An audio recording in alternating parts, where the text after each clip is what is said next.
Oi, sextos anos, tudo bem com vocês? Aqui é a professora Isabela e hoje a gente vai finalizar o conteúdo de Química estudando as transformações da matéria. Antes da gente falar sobre as transformações da matéria, vamos relembrar o que já foi estudado com a professora Manu e com o professor Clayton. Nós vimos que a Química estuda a natureza da matéria, ou seja, toda matéria é formada por átomos, toda matéria presente em estado físico. Nós vimos também algumas propriedades específicas da matéria, como a densidade, o ponto de fusão e o ponto de ebulição. A Química estuda todas essas características da matéria, além das suas transformações, que é o que a gente vai estudar hoje. Nós podemos identificar algumas dessas transformações no nosso dia a dia. Por exemplo, o trigo, que é transformado em farinha, que vai ser transformado em pão, um alimento que é muito consumido por nós. O pão é produzido graças a um processo de fermentação, que faz com que ele cresça. Essa fermentação ocorre graças a um fungo chamado levedura, esse que vocês estão vendo na imagem. Esse fungo, ele vai fazer parte do fermento biológico, que vai ser o responsável pela fermentação da massa do pão, que faz com que ele cresça. Ou seja, até mesmo no nosso dia a dia é possível a gente identificar as transformações da matéria. As transformações da matéria podem ser classificadas em dois tipos, os fenômenos físicos e os fenômenos químicos. Fenômenos físicos. Esses fenômenos não provocam nenhuma modificação na estrutura inicial da matéria, ou seja, mesmo depois de sofrer a transformação, a composição molecular do material permanece a mesma, não sofre alteração. Por isso, esses fenômenos também são chamados de transformações reversíveis. Por exemplo, ao ferver a água, o aumento da temperatura faz com que ela passe do estado líquido para gasoso, mas nem por isso ela perde a sua composição molecular. Ela continua sendo a mesma, H2O, só que agora em estado gasoso. Um outro exemplo é amassar ou cortar o papel. Quando eu faço isso, eu estou modificando a forma do papel, mas a composição dele permanece a mesma. Esse exemplo também vale para quebrar vidro ou amassar uma lata, por exemplo. Quando eu faço isso, eu estou alterando a forma, a composição física do material, mas a sua estrutura química permanece igual. Fenômenos químicos. Nesse caso, ocorre a produção de um novo material com características diferentes do inicial. Isso ocorre porque o material vai sofrer uma alteração na sua estrutura molecular, ou seja, ele vai deixar de ser o que ele era inicialmente para se transformar em um novo material porque ele está reagindo com novas substâncias. Por isso, os fenômenos químicos também são chamados de transformações irreversíveis. Por exemplo, a ferrugem no prego, assar ou cozinhar um alimento, riscar um fósforo e o apodrecimento das frutas. Agora a gente vai falar sobre as reações químicas.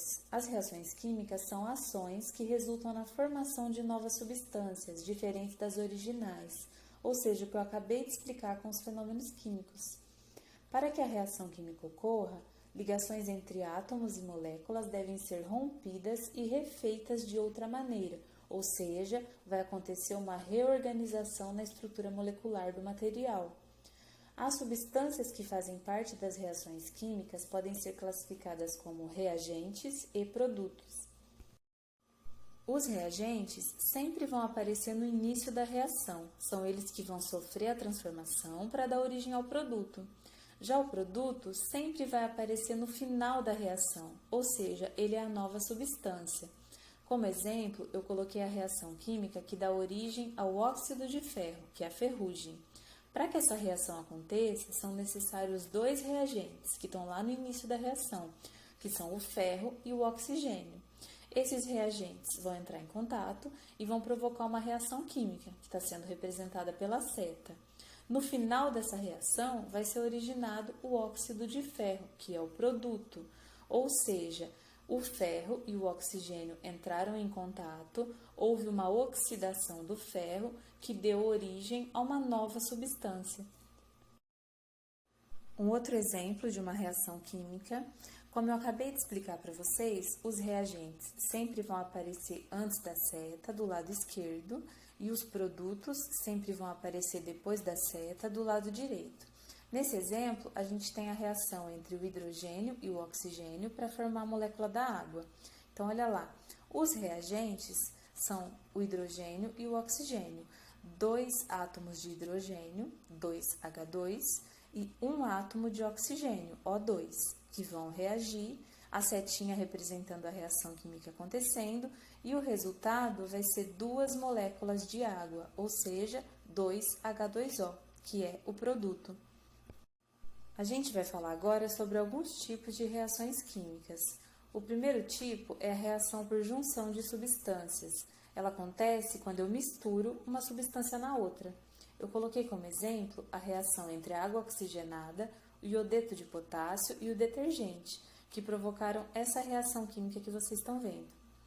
O segundo tipo é a reação por ação da luz. Eu coloquei como exemplo a fotossíntese. A fotossíntese é o processo que a planta utiliza a luz solar como fonte de energia para produzir o seu próprio alimento, que é a glicose. Número 3, reação por ação do calor. Como o próprio nome já diz, essa reação ocorre devido ao aumento da temperatura que modifica a estrutura molecular do material. Como exemplo, cozinhar ou assar um alimento. Número 4, reação por ação mecânica. Esse tipo de reação ocorre devido ao atrito de um material com outro. Por exemplo, riscar fósforo. A cabeça do fósforo tem uma substância chamada cloreto de potássio e a caixinha tem pó de vidro e fósforo vermelho. Ao friccionar a cabeça do fósforo sobre a caixinha, você provoca uma reação química que gera a combustão do fósforo, ou seja, provoca o surgimento da chama. Agora, a gente vai falar sobre algumas características que comprovam que houve reação química, ou seja, como reconhecer uma reação química. Número 1, mudança de cor. Como exemplo, eu coloquei água sanitária ao entrar em contato com o tecido. Número 2, liberação de gás, efervescência. Como exemplo, o antiácido na água ou a vitamina C. Quando a gente coloca esses materiais em contato com a água, eles liberam gases, né? Por isso que provoca essa efervescência. Número 3, cheiro característico. Essa é uma característica muito comum dos alimentos, né? E eu falei para vocês que o calor é um tipo de reação química. Então, o cheiro característico comprova que houve a reação química também. 4. Formação de um sólido precipitado. Como exemplo, eu coloquei a reação química entre o nitrato de chumbo e o iodeto de potássio, que ao entrarem em contato, reagem e dão origem a uma nova substância, que é o iodeto de chumbo, essa substância sólida e amarela que vocês estão vendo. Número 5, aparecimento de chama ou luminosidade. Como exemplo, eu coloquei a luminescência dos vagalumes, que é gerada graças à reação química entre a luciferina, que é uma substância presente no corpo deles, e o oxigênio. Os materiais também podem ser classificados em naturais ou sintéticos. Os naturais, como o próprio nome já diz, provêm da natureza, e eles também podem ser chamados de matéria-prima. Alguns exemplos são a madeira, o couro, as rochas, os metais, entre outros. Esses materiais naturais podem ser de origem vegetal, animal ou mineral. Eu coloquei como exemplos a lenha, o mel e o ouro. Já os materiais sintéticos não são extraídos da natureza e são totalmente produzidos pelo homem, de forma artificial.